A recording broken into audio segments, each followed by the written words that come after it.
Bismillahirrahmanirrahim. Dear students, how are you all? You're all welcome to Skills Orbit. Dear students, Skills Orbit is the name of our channel. So better is to get our videos or video lectures to subscribe our channel. I hope so that you will subscribe our channel. Right? Okay, dear students, let's come to the lecture.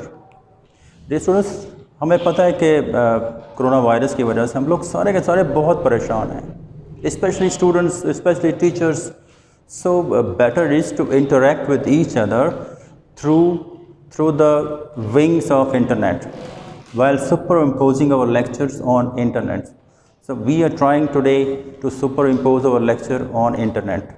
So in this connection today I will tell you the paper pattern of 10th class English. Right? चलिए चलते हैं white board पर.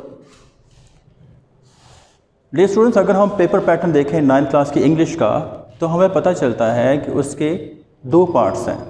उसमें जो सबसे पहला part है वो है ऑब्जेक्टिव टाइप का. ऑब्जेक्टिव टाइप क्वेश्चन 19 मार्क्स का होता है और इसके लिए टाइम आपको दिया जाता है 20 मिनट्स. जब आप एग्जामिनेशन हॉल में बैठते हैं तो सबसे पहले जो एग्जामिनर होता है वो आपको ये पेपर देता है और साथ ही आपको आंसर शीट देता है. आपने साथ साथ बबल फिल करने होते हैं. वो लेटर ऑन हम डिटेल से बात करेंगे कि बबल कैसे फिल करते हैं. नाउ जस्ट हम पेपर पैटर्न पे फोकस करते हैं अपना. अब ऑब्जेक्टिव टाइप में क्वेश्चन नंबर 1 होता है, उसका ए पार्ट है, वह है choose the correct form of verb.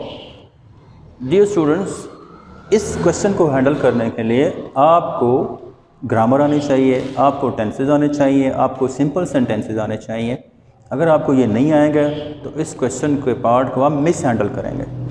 So better is ये लर्न करें. बेटर इज़ हमारे साथ रहें स्किल्स ऑर्बिट में.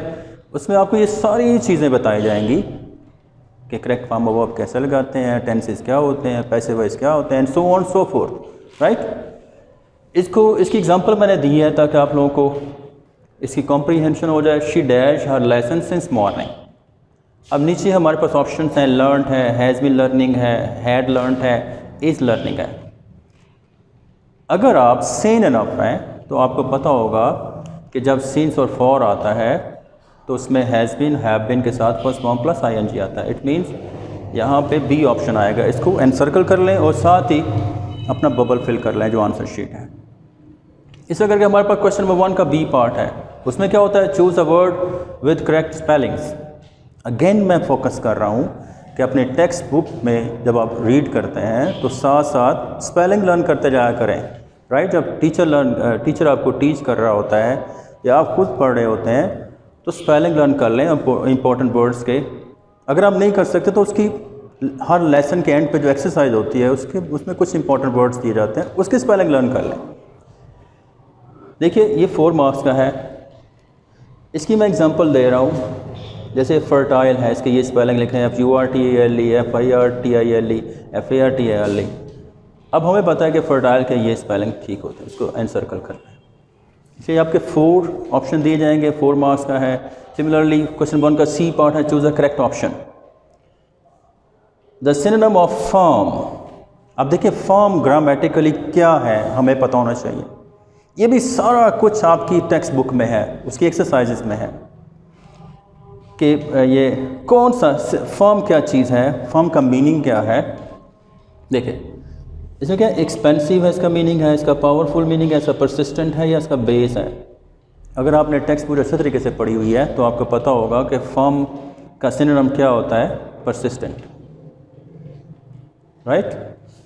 सिमिलरली इसका जो लास्ट पार्ट है क्वेश्चन नंबर 1 का, जो डी पार्ट है, वह है choose the correct option according to grammar. Our job is to keep audience happy. Our job is to keep audience happy. The underlined word is an dash noun. Right? अब audience हमने बताना है कि audience grammatically क्या चीज़ है. Audience collective noun है, concrete noun है, abstract noun है, common noun है. हमें ये बताना है.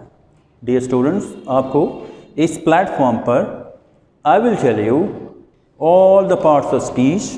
फिर आपके लिए किसी किस्म का कोई एम्बिग्यूटी नहीं होगी. आपको बताने में कोई हेजिटेशन भी नहीं होगी कि ऑडियंस कौन सा नाउन है. अगर आपको पता है then you encircle collective. Audience क्या है? कलेक्टिव नाउन है। Let's come to the second portion of this paper of English 10th class, subjective type. Subjective type का टाइम क्या है? 2 और 10 मिनट्स है, मैक्सिमम ऑफ 56 है। इसका क्वेश्चन नंबर 1 क्या है? Question number 2, answer any 5 of the following questions.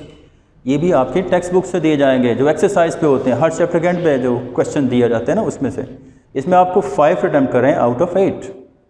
This will be of 10 marks.